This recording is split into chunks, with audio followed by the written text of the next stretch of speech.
ritarne il collo e toglierne il respiro, un tuffatore in alto, un trovatore perso, ma sulla corda salti da capogiro, passare muri e tenebre attraverso, come un cammello entrare nella crona, riprende i piedi di sta squilibrato, uno che sa stralunare la luna,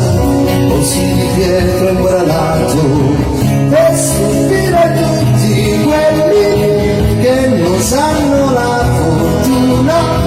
che non hanno mai la festa, i tristi figli atelli. Io lasciavo a casa un figlio, gli occhi dietro la finestra, un saluto nel berretto, e non riuscivo io a godere del pubblico, gente grandi e piccoli, al suo numero magico. Vedrete Bucaio e mille più incantesimi, piano non spingetevi, costa pochi centesimi. Volevo diventare un pifferaio, spiegare il mondo d'ogni sfortuna,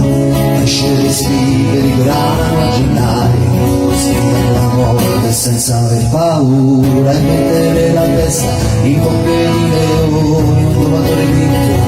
un cantastorie muto, far apparire colombi e visioni, l'uomo invisibile, l'uomo forzuto, lancia il coltello e guardi come un gelo,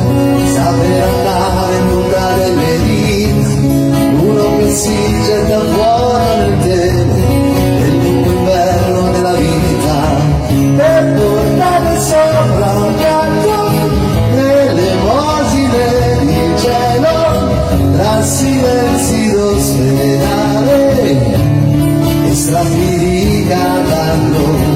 Io restavo zitto al fianco quando mamma stava male e sembrava Pulcinella dentro il pigiama bianco.